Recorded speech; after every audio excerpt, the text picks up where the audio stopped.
expanding across new frontiers, streaming on Zora and Rumble. On Zora, creativity lives on-chain where every post, drop, and idea can evolve into something of real value. Explore what we're building on Zora at zora.co. And on Rumble, you'll find the space where creators connect freely and conversations grow without limits. Catch our episodes and join the discussion on Rumble at rumble.com. Just hit either platform and search The Edge of Show to find us. Two communities, one mission building the future together. Hello and welcome to Hot Topics on The Edge of Show. I'm your host, Josh Krieger, and today we are joined by Jonathan Bahai from Toto and Michael from Sleep.io. Toto and Sleep were sponsors of the Edges conference with the Government Blockchain Association called The Future of Money, Governance, and Law in DC this past month. It was great to have you guys as part of that epic event. And today we're breaking down some powerful developments with the rise of altcoin ETFs that are flipping the Bitcoin narrative. Then we're getting into Polymarket and its CFTC regulatory blessing. Plus, we'll jump into how Toto is reimagining governance using blockchain as a true source of collective will, and some great ideas from Sleep.io in the travel space. This is another production of the Edge of Company, a rapidly growing media ecosystem powering the pioneers of Web3 technology, culture, and innovation. Gentlemen, it's great to have you both on the show. It's great to have you part of our epic event in Washington, D.C. Thanks for having us. It's great to be here. And Jonathan, I assume you're still in the D.C. region at the moment. Is that correct? No, I headed up north to Canada. Oh, okay. Yeah, you know that regulation didn't pass yet, so you're like, I'm getting out of here for a little while. Yeah. Cool. And what about you, Michael? Where are you today? I'm finally back home after a lot of travel, so I'm now currently back home, which is now in Spain. All right, beautiful. I was in Spain earlier in the year. I'm also in a great place to get some steak, which is Medellin, Colombia. So we are definitely across multiple time zones. And the news of the day is relevant, I think, to all of these different regions. All right, folks, let's kick things off with a headliner that's shaking up the crypto capital flow conversation. While Bitcoin's been bleeding red, $150 million in outflows just in the last 24 hours, the altcoins are popping. And we're talking about Ethereum, Solana, and Ripple. They're not just holding strong, they're gaining some serious ground. And get this, Bloomberg Intel is tracking 5 new spot altcoin ETFs set to hit the market in just 6 days. And they're interesting. This is one I've talked about before, a Doge ETF. Then we got a Chainlink ETF and XRP. So it's like altcoin season just found a turbo button through the back door in ETFs. So ETF analysts are saying this is just the beginning. We could see over 100 of these flood the market in the next 6 months. And it's clear that there's a capital shift as ETH's got value capturing upgrade coming called Fusaka. XRP's community is floating staking. And altcoins aren't just speculative plays anymore. They're shaping real infrastructure. With this flood of spot ETFs, the visible shift in capital from BTC to ETH and SOL and XRP, I'm curious, how do you guys see this redefining the role altcoins play in the next wave of blockchain utility? And are we witnessing a maturing of the market, or just a well-timed momentum play? Are these ETFs going to truly give us the alt season we've been looking for this whole time? Jonathan, what are your thoughts? So I think that we're seeing a well-timed play. Honestly, I've seen, we're supposed to be at the crescendo of what's supposed to be the bull market for Bitcoin, and these plays are being put out right at the time that traditionally, when Bitcoin starts to wane, then the alt season takes off, right? So we're starting to see that happen. I think that the ETFs were lined up to be timed just that way in order to be able to catch that momentum. However, given what's happened with Bitcoin and all the rules seem to have changed in terms of what we expect from these cycles, I think that some of these ETFs are going to be caught a little flat-footed in their expectations, because I think they're expecting some real moonshots out of these. There'll be definitely some plays. There'll be definitely, another house to bet on, but it's going to be not as multiples like we've seen in the past when it was a smaller market. Yeah, interesting perspective.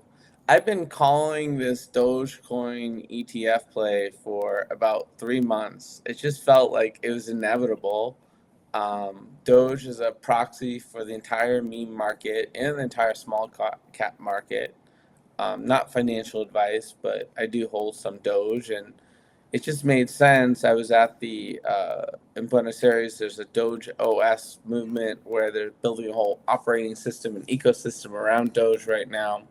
Wow. So that's one I'm just gonna go out on a limb and say I'm fairly optimistic about, but we'll see. And again, not financial advice. Michael, what's your take here? Well, my concern is you saw with the ETF of Bitcoin and stuff, it wasn't the huge, I would say, accelerator, right? It was not the multipliers we were hoping for. So let's see what the money flows. I don't think like a lot of new ETFs will bring a lot of more, say, direct, I'll say, increasing the prices there. I think what you said, I think you're also right there, Joshua, is the use cases, right? Just an ETF of an ETF, does it make sense? I hope that especially on the alt chains that there will be much more use cases, right? And that things more built on Ethereum, it will for sure have a big impact, that more things are built on Solana, other ones. So I think indeed see use cases for sure, I think has a bigger impact than just having blockchains, which almost like many of them no utility. So I hope the combination, I think for sure can accelerate if it just an ETF because an ETF, the same we might see with NFTs or Penguin NFT like Project Penguin. I don't know. Let's see. I hope, of course, that everything will pump. I think we all hope. But again, also no financial advice there. But let's see. I think too many ETFs will not bring, I would say, the growth and the pump we're hoping for. Well, appreciate your perspectives, gentlemen. We'll move on to another really interesting story.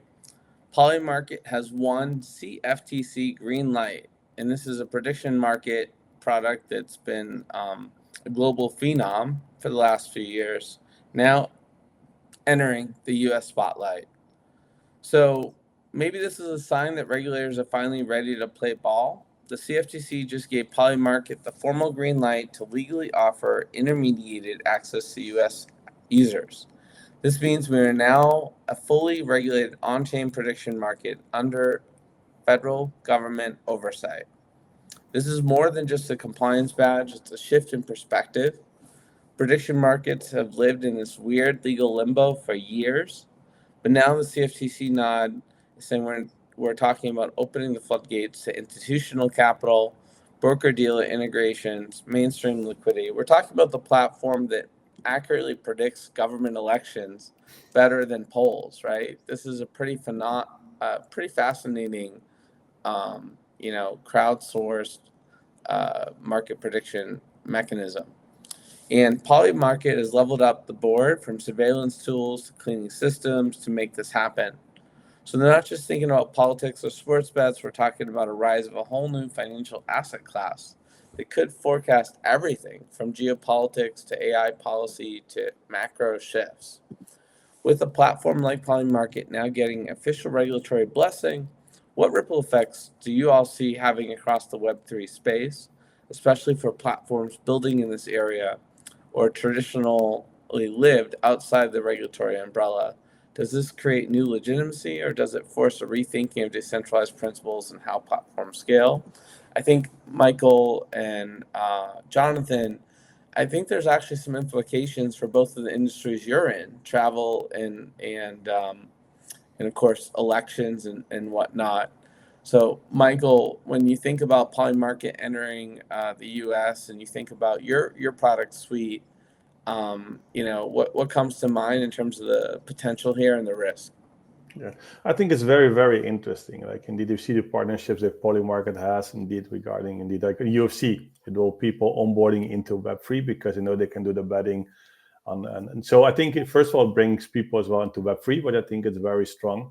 Second thing, I think it's very interesting to see, okay, which data can you use, maybe even our perspective, like indeed maybe regarding events which takes place, or indeed is gonna Taylor Swift gonna do a concert maybe in location A. Oh, we might have to push this destination more hotel contracting. So it's very interesting as well. Or maybe you can start your own predictions based on travel planning, how many travel plans you're expecting this year. So I think it's very interesting to analyze the data and information there. And the same thing, of course, maybe possible restrictions or other implications. So I think, yes, the data could be very relevant. I think indeed that having this decentralized, I think it's very efficient as well. And what you said, if you can see that predictions made on politics, or it become very interesting. You can prepare maybe as a company as well. I do so much traveling, and so like the ideas that come into my head is like, how many more inches of legroom are they going to take away from us on average on aircraft, and like and what is the price of water going to be to purchase on an aircraft within the next year? Like it's gotten pretty crazy. You know, how much more of a penalty will you get if your bag has to be checked at the airport online? Well, maybe a very interesting use case is some years ago. It was my previous venture. We were in a meeting with Airbnb on the headquarters for a potential partnership. And I remember it was in February, right before COVID. And they said, okay, what is your plan regarding COVID? I said, well, I don't know, like, is it really going to become so big, right? Is it really become an issue? And they were working on plans. But if people thinking in like a lot of opinions, and for me it was unclear, like maybe I'm right, maybe it becomes something, maybe it will fade away and we're going to be okay. But if you might see that 80% is very concerned and they probably predicting that it will be a global pandemic, okay, we could prepare things already in advance, right? We could really impact maybe indeed, okay, we just shifting people into different functions, maybe we just do less marketing, whatever. So indeed because you cannot follow everything by yourself, but maybe having predictive information from those markets could be also impacting business decisions, which could be very useful as well. Right on. Jonathan, what's your take here? Yeah, so information markets are definitely something that's interested me for a long time. But I think with this new approval, you're going to see more. It's basically opening up another house for more money to be able to flow into and create new markets. Like you were talking about, all these little things could potentially open up into new types of betting markets. But as far as what affects my industry, my industry pretty much already is into the Polymarkets. Definitely during the elections in the United States, you could see what happened in Polymarkets and how it was predicting so much more accurately than all the polls were saying. You'll start to see that, I think, more often dig down into the deeper levels of elections that happen in the United States. When you start to get into the states and then you start to get into municipalities and so forth. Now that it has a green light to be able to do that, I think that we could see an expansion of that. But the wisdom of the crowd and being able to bet on that, I think is definitely a great thing in regards to being able to create more accurate predictions. And then you can start to see possibly businesses start to make moves based on that. As far as what Toto does, I think that it certainly would be a nice companion to being able to not only get real verified data that people can actually make decisions on, but also being able to place bets on that. So yeah, it's going to be amazing. I think that it'll open up more markets, but I think it'll hit a wall of when it comes to end user usability with Web3, which is improving every day. So. All right. Well, pretty optimistic sentiments from this group on Polymarkets. I'm really curious about what competition comes to the market and what does this signal to other sort of market prediction type of products that have been sort of waiting to see and looking at, it's been one of those situations in the past where the regulators have targeted the folks with the biggest targets on their backs and said no to them, and then everyone else is trying to sneak around sort of unnoticed per se, relatively speaking. Now we have a totally different sort of scenario where the big guy has gotten the green light, and this is a signal to everyone else. So we could have a bit of a gold rush moment here in the prediction market world globally. And we can't forget, gambling is one of the most lucrative, biggest industries in the world. And this is sort of a cousin of that genre at the very least. So it'll be interesting. Let's move over to talk a little bit more about Toto. Jonathan started to sort of unpack what these guys do, but we're talking about reimagining civic action with blockchain as a source of truth, which is a use case that has been talked about a long time, but now we have folks like Toto actually executing on it. So Toto is a blockchain native platform that's not trying to replicate the old petition model or jam bureaucracy into a ledger. Instead, it's using blockchain to become a source of truth for the will of the people. So they're trying to build a foundation of how we express collective intent and ask deeper questions like, what should community action look like in a decentralized world? What tools actually empower people rather than bottleneck them? And I've got to say, when a platform puts community engagement before capital extraction, throws a playful dog mascot, you know it's coming from the right place. So not financial advice, of course, but Jonathan, let's talk about how you see blockchain stepping beyond just data integrity and really transforming how governance and civic action can function at scale. What have you seen as the early signals of this possibility so far in 2025, and what do you see happening moving forward in 2026 and beyond?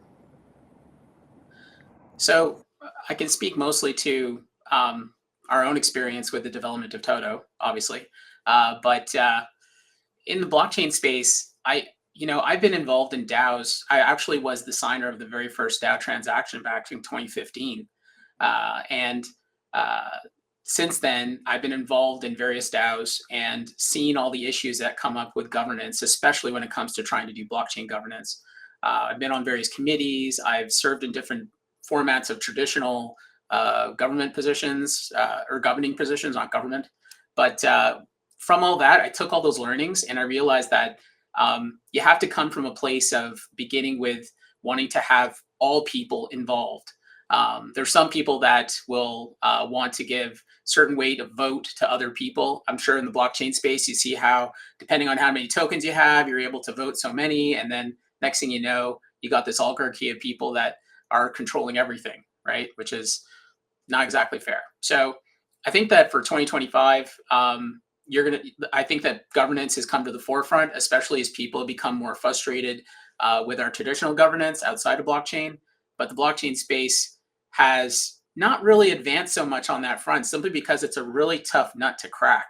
Like people have tried over the course of years as blockchains emerge to simply replicate what we see in the traditional world and find that they're just hitting all the same blocks. Like you just end up having the same results if you implement the same system, but with a blockchain, right? So what's the point?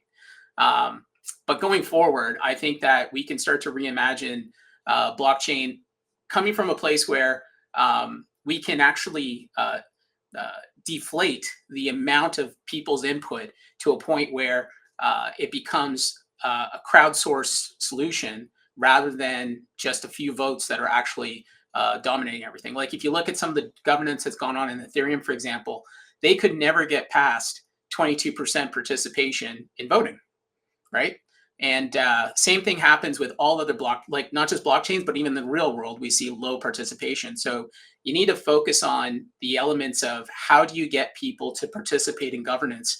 And once you can do that, then you have something that can really incorporate everybody to be involved, and then you come out with better outcomes. So I think that's where 2026 is going to go. Interesting. So I think about sort of the current strategies for supporting election participation, where people are knocking on doors and saying, are you registered to vote? And it's a little bit clunky. I mean, some people work from home, but some people are working all over the world. Some people are working at the office, and it's pretty inefficient. Is there an opportunity to use blockchain and digital engagement for encouraging folks to vote in a way that isn't pushy. I think that's the risk side on elections, which is sort of manipulating outcomes by not sort of having complete communication, transparency with what people are saying to other people to encourage them to vote. So what are your thoughts on that? Yeah, so I think that comes back to what it is that people are voting for. Are they voting for the person, or are they voting for the issue, right? And I believe that everybody has things that they care about. There's things that matter to them a lot, and usually representatives are coming to them saying, "Oh, I'll take care of your needs." Where people can get engaged and be able to actually focus on topics that matter to them and actually civically engage at that level, then the question of voting becomes natural. And if you can build that into an application which also incorporates blockchain so that there's a source of truth for all that, then you remove a lot of those friction points that you talk about, right? You're able to just make it a few taps, then that makes it much more accessible to Gen Z and other generations. But it also makes it so that everybody's playing from the same handbook, right? We don't have, right now, we have a disparity in terms of media information. So people are getting different kinds of narratives, and they're not actually knowing what it is that we're not talking about the same things, although we're talking about the same thing, right? So we need a source of truth for that, and blockchain is perfect for that, because then it creates a history, and then more importantly, it creates a public record of what the will of the people actually is, versus what we see showing up in an election, which anybody can interpret to mean anything. It's better that people can actually put forward their concerns and the things that matter to them and be able to have that on chain, versus just consolidating that all into representatives themselves. And then that way we end up with representatives that actually take care of the things that matter to them most, like for the people. So I think that's where it needs to go. And I think that, it's all about an axiom of like making sure that everybody has a say, regardless of what background they're from. Right on. Appreciate your perspectives, Jonathan. And let's cover travel for a moment with Michael, CEO of Sleep.io, one of our other partners, and really fascinating how you guys have switched things up with how people can get access to discounted travel products using crypto as opposed to just traditional payment mechanisms, and competing with the big guys in that regard. We'll get into some of that, but I'd like your sort of global take on what's happening in the travel industry, in particular around the World Cup coming to the United States. My understanding is that travel has been a little slower in the U.S. I think there's probably a lot of reasons for that. It's a little harder to get into the U.S. than it used to be a year ago. But what are you seeing in terms of your platform, in terms of the uptake of the FIFA World Cup on airline bookings and U.S. hotel occupancy? And I'm curious, as an addendum to that question, I met the team in South America that's tokenizing FIFA players, and this is endorsed by FIFA, and 5% of some of these players' future earnings are tokenized. So we have a blockchain-friendly organization that's being pretty innovative there, doing their biggest event of in a long time in the United States. How do you think that's going to affect adoption of products like yours and overall impact travel as a whole?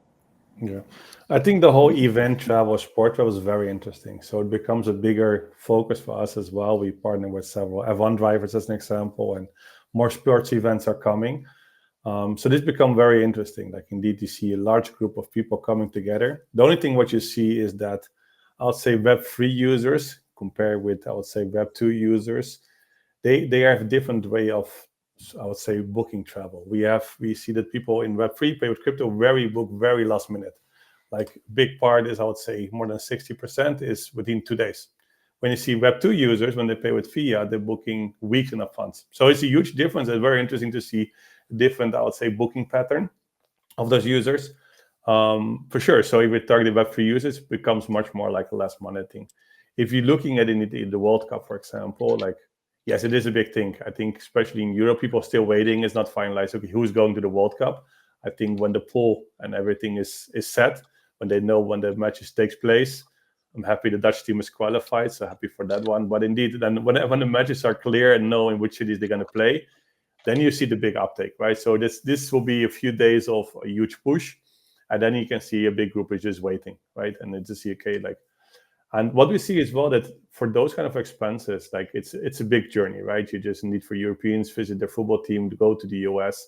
What we recently added there as well, which is, for example, paying installments. This is a small thing which make it for people easier. You need to travel as well and say, look, I'm paying actually the match takes place in summer next year. It's taking place in 8-9 months. Why should I pay everything up front? So if I paid in 8 installments, why not? So you saw the huge with multiple events already. So this is something where you like, look how we can make it easier for user.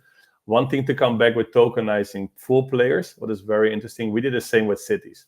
So what we did, we tokenized cities. So the top 3,000 cities on the platform, we tokenized them, which means there's one owner of one city. So imagine you just have New York.